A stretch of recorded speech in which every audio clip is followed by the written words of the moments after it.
Thanks, Katie. Well, thanks for coming. It's a small crowd and a familiar one. Almost everybody here works within a few steps of where we're standing at the moment.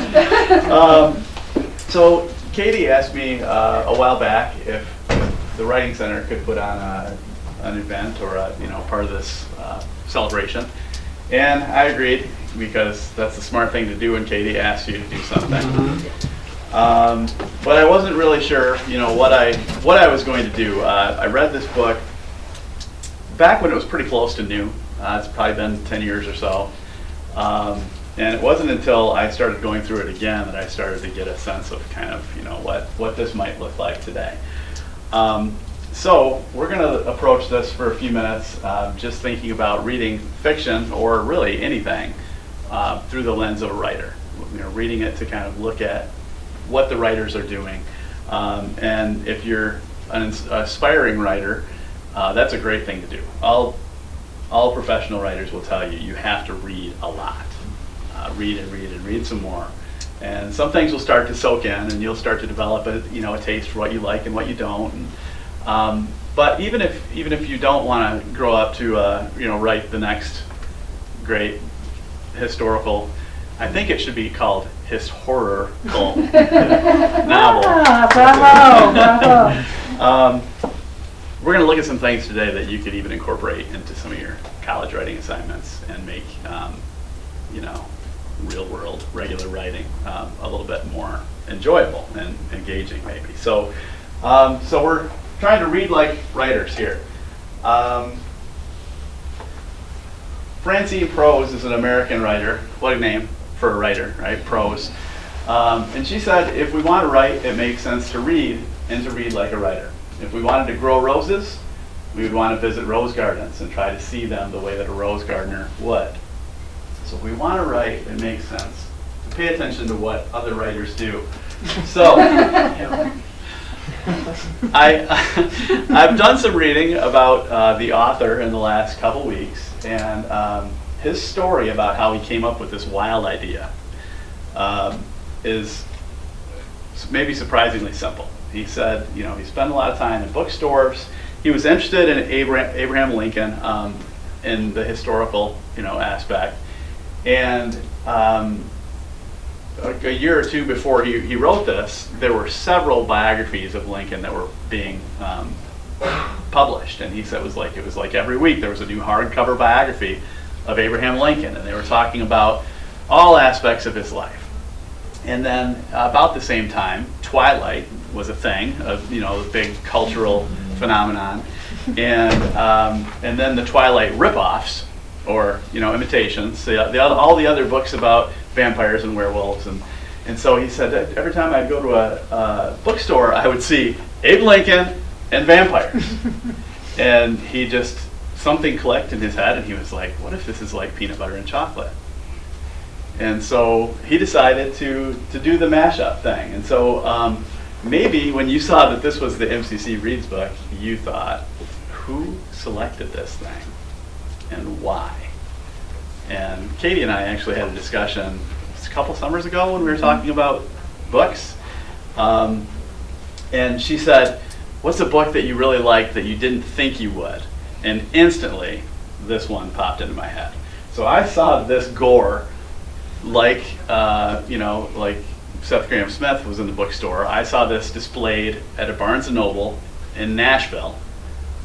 So it hit me so hard that I remember which Barnes & Noble I was in. In Nashville, yeah, in a huge mall. And I saw this and I was like, you've got to be kidding me. And I'd never heard the author before. And now he's famous because of this, and this was made into a movie. And then there was Pride and Prejudice and Zombies. So that's another kind of cool mashup that he did. I picked it up and looked at the back cover, and I was just like, this is over the top. Not really interested.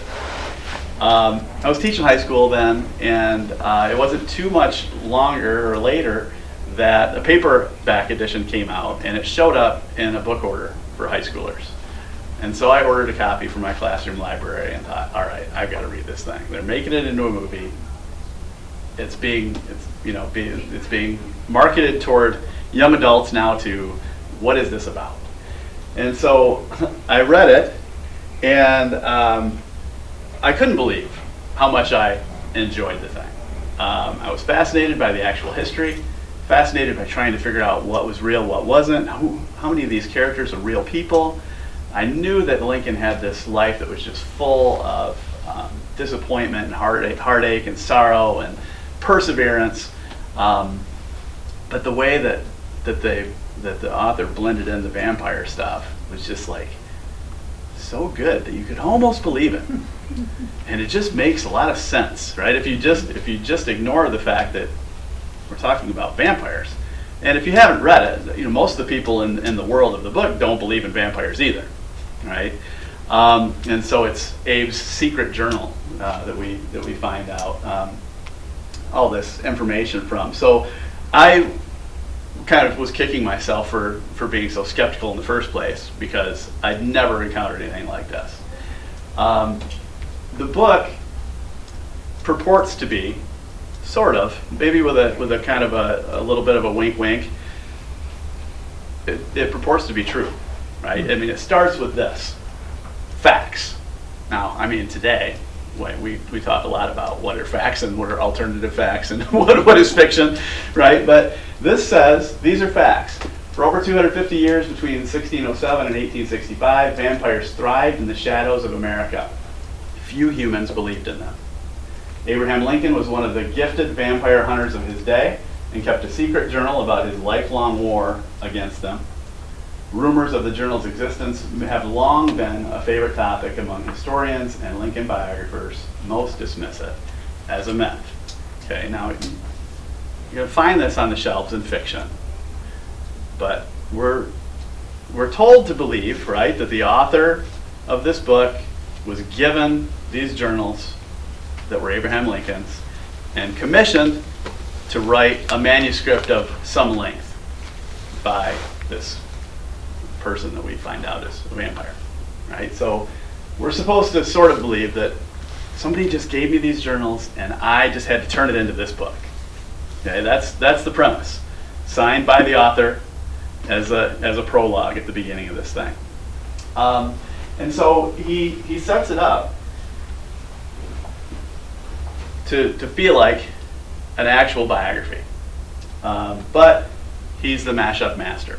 So he took Pride and Prejudice, the famous novel by Jane Austen, and if you look at his version with zombies, it has all the original story, all the original language, every word, I believe, of the original is there, and then a whole bunch of other stuff about zombies that he added. So he is the mashup master. And he said the most horrific things in the world are real. The horrors of war, the horrors of crimes and abuse, and the terrible things that people can dream up doing to each other, those are the real scary things. History is full of examples. Part of the way we measure time as human beings is by wars. I think history is fraught with horror.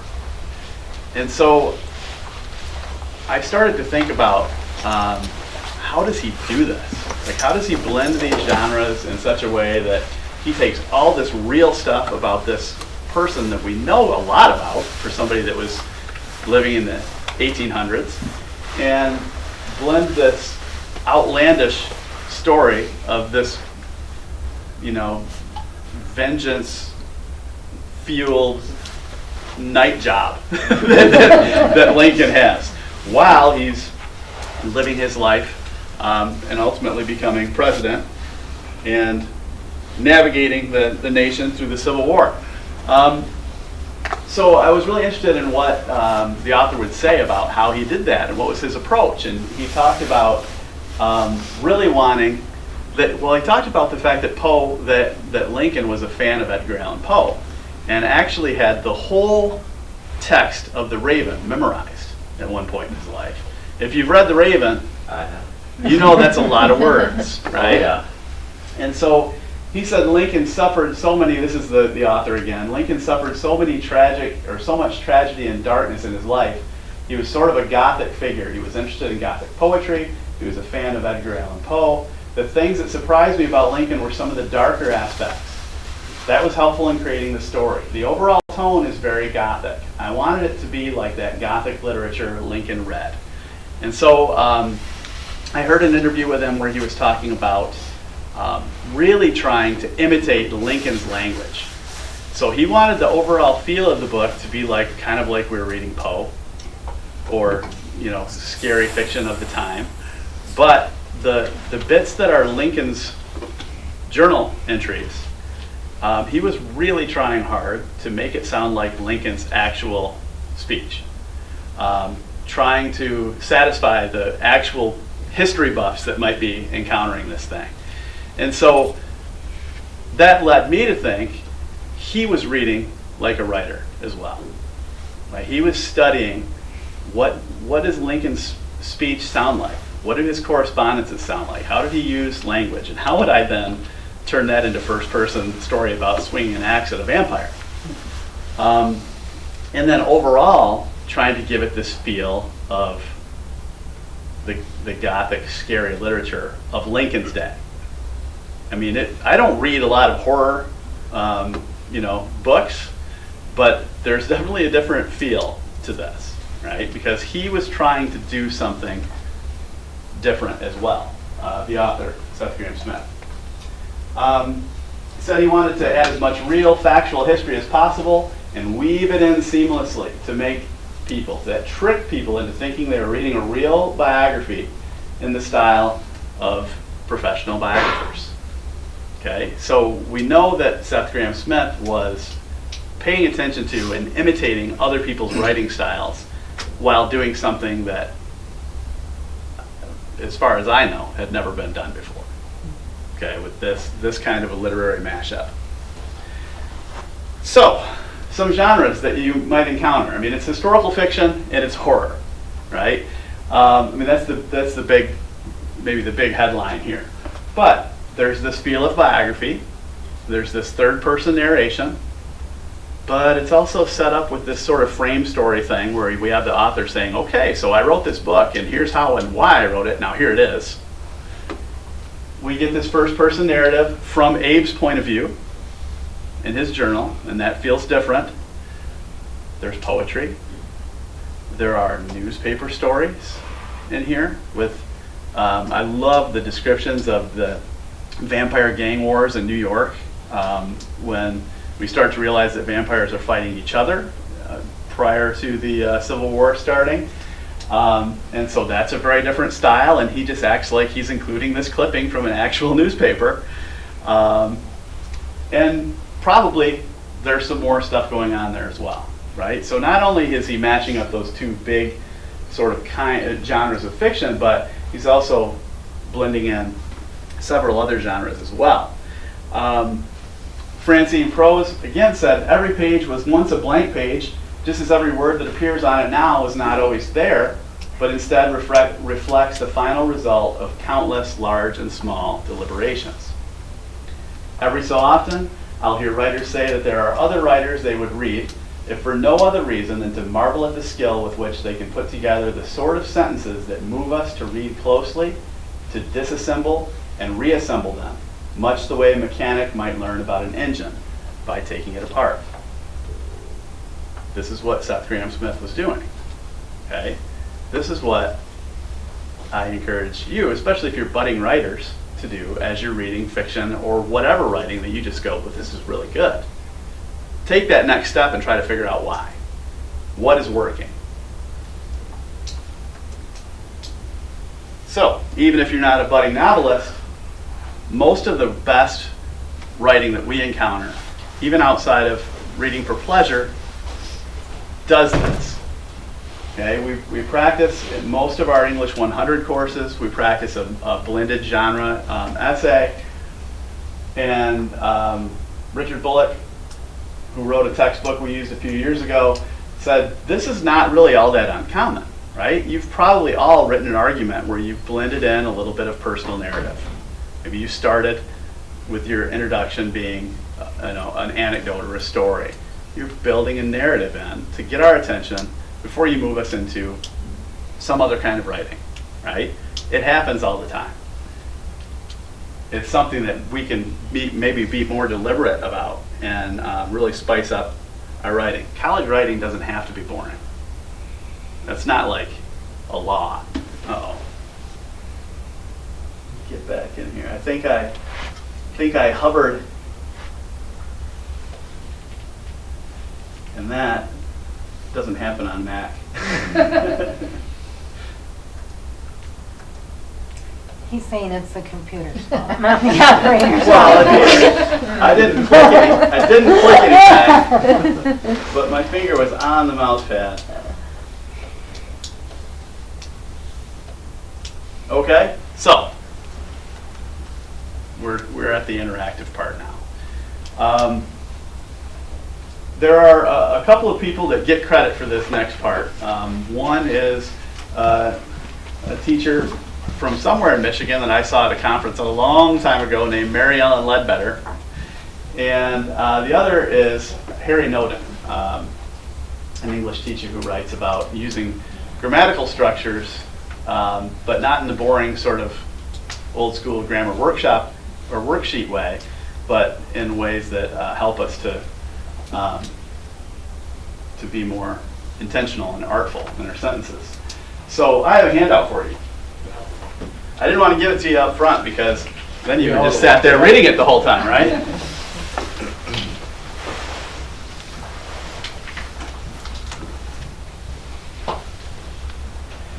So, none of what is in this is mine, except that I did the work of finding the examples. Okay. Just pass those back, I think. I don't get them. Okay. Short you No, want? no, we shorted them one. Okay. I didn't want to give you one. Thank you. Oh.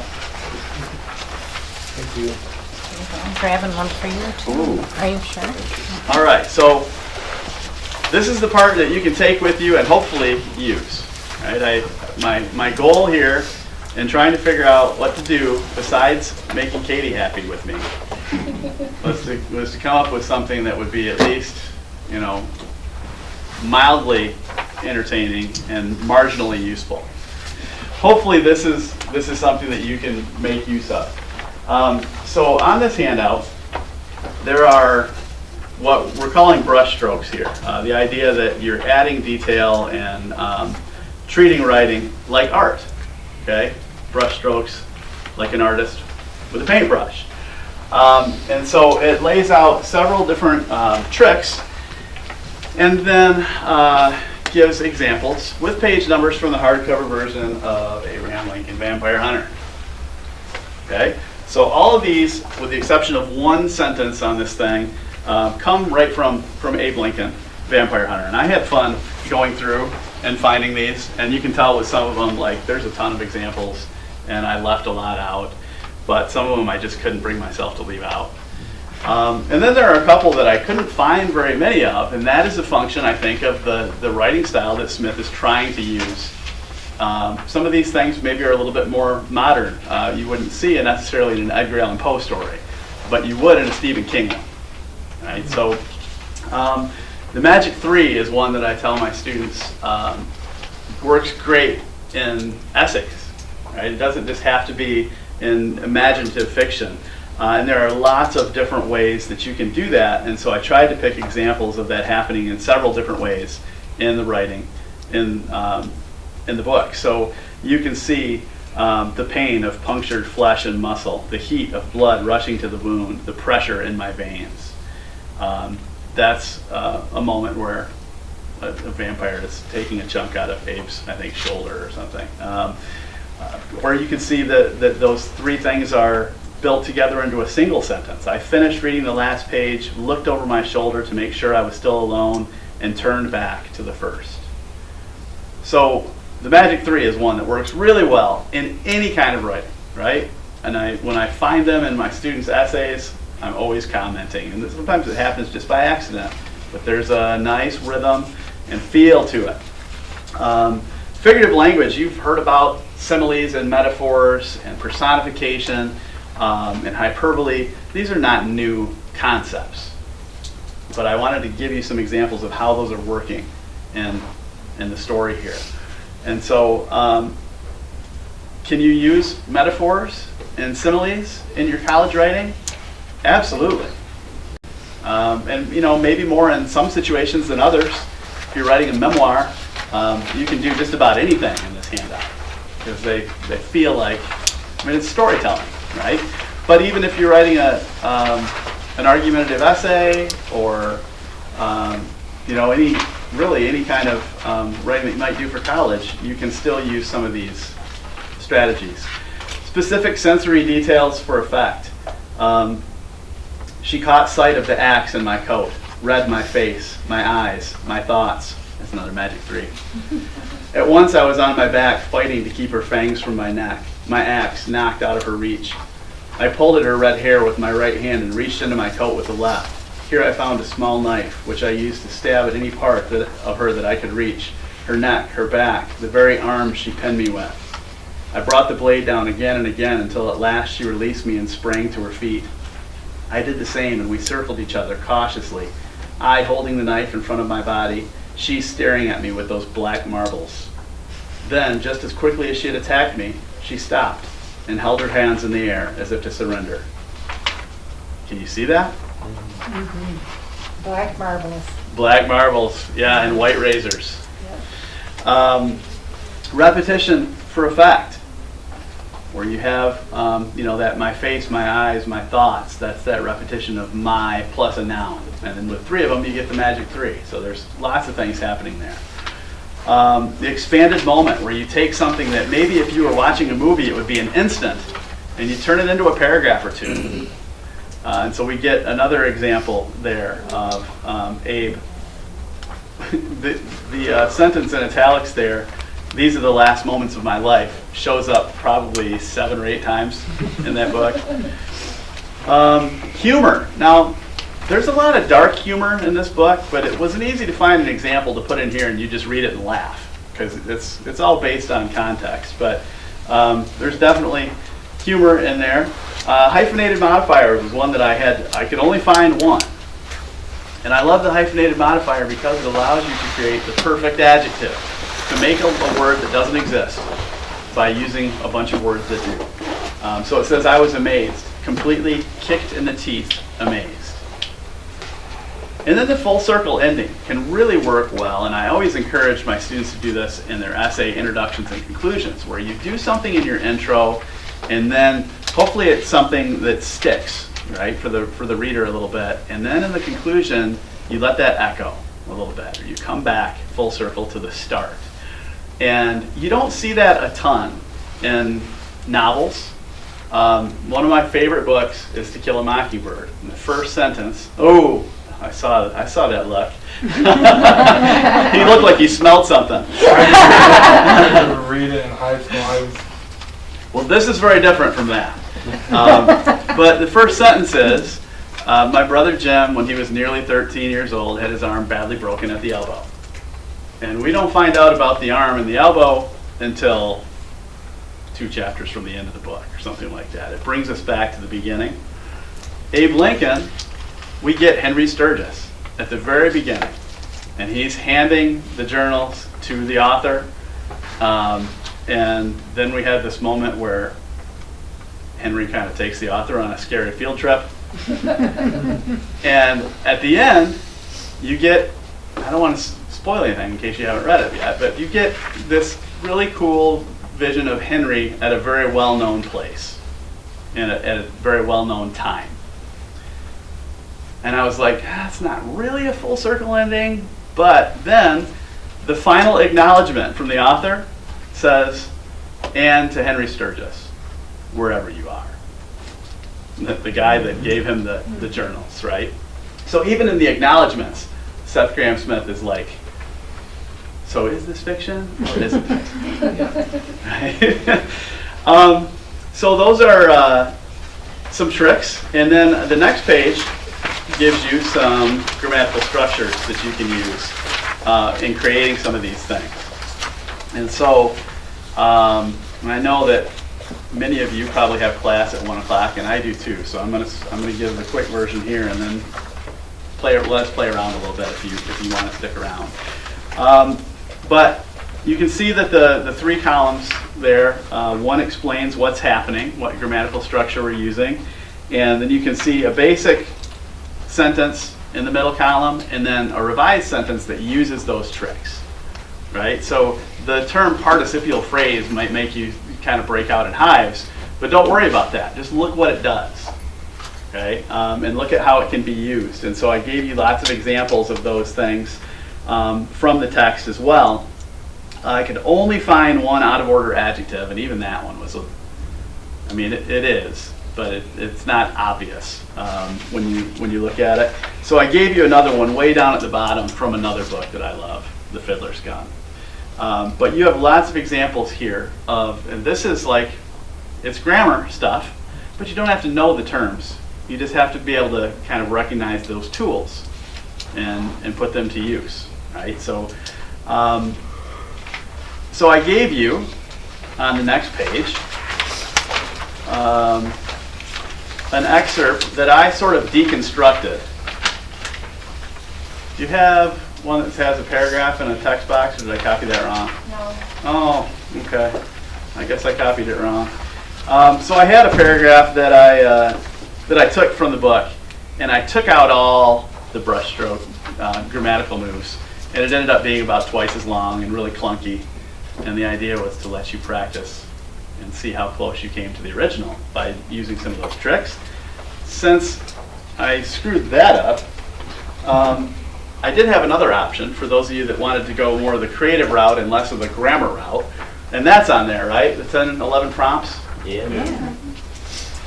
So that's why it says or. Or, but there's no first option. Okay.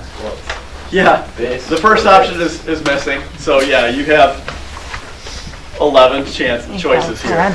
I pulled these from just a couple of sites that were like spooky story prompts, and thought that, I tried to pick ones that you could maybe do a snapshot, right? Like it wasn't going to lead you to write 30 pages. But maybe you could kind of jump into a moment with one of these and try out some metaphor or some specific sensory details, or any of those tricks. Okay, so that's why we had the tablets for you to write with, or the notepads and pens.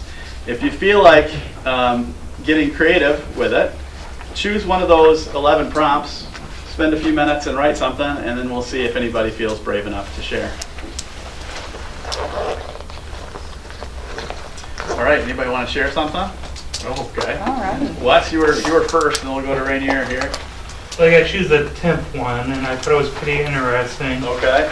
So the 10th one, what was that? Maybe Chad, do you mind reading the Yeah. prompt so we can get it on film and Okay. Wes? Yep. So the prompt says, while digging in her backyard, an old lady discovers an iron chest. She opens it and finds a pile of old photographs of her ancestors.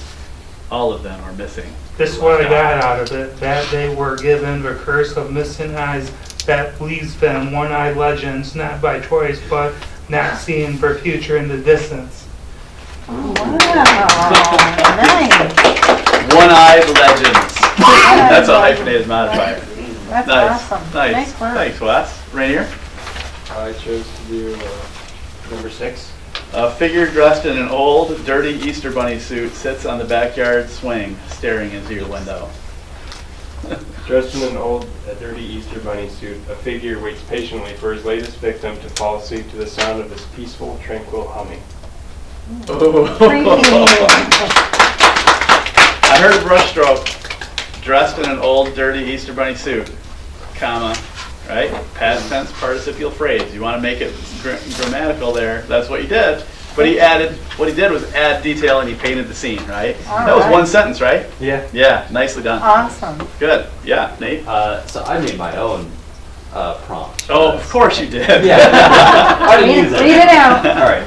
The floorboards creaked and churned under the quiet steps of the hidden intruder. They crept along the molded, stained, and worn floorboards, arriving at an old and shallow door, placing a gloved hand on the rusted brass doorknob. A loud creak paused the intruder in his tracks, frozen like a deer, their head turned around like the hand of a clock. Nice. Now, knowing Nate, I was waiting for a punchline. Oh, I didn't get to it yet. Okay, it's there. It's Right there. Okay. Good. I'm always happy to get 3. 3's the magic number, right, Katie? You got another one? I'm gonna do one. Okay. I did number 6 as well. The Easter Bunny? Yep. Okay.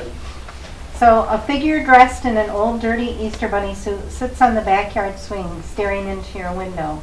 But as I looked closer at the image, I saw the quivering outline of familiar objects from my bedroom surrounding the Easter bunny. I leaned closer to get a closer look at the bunny, and he leaned towards me. A small thought entered my mind, then scratched its way to the surface of my brain. I was the Easter bunny. Ooh. That's great. A small thought scratched its way. I like that. That's good. Yeah. Anybody else? In bad. Yeah. I can. I came in a little late, so I'm not sure if we were supposed to only do a sentence or something. But I just didn't give you that much time. I did number 1. A musician practices when she finishes a piece, she hears someone clapping for her, although she lives alone. The piano sang in delight as her fingers tickled the keys. Her heart matched it with the same. She danced in her head, twisting and turning, but as the song ended and the clap of hands shocked her, she physically twisted towards the sound. There sat a man in a ski mask, and with a shrug, he went, "What? It sounded good."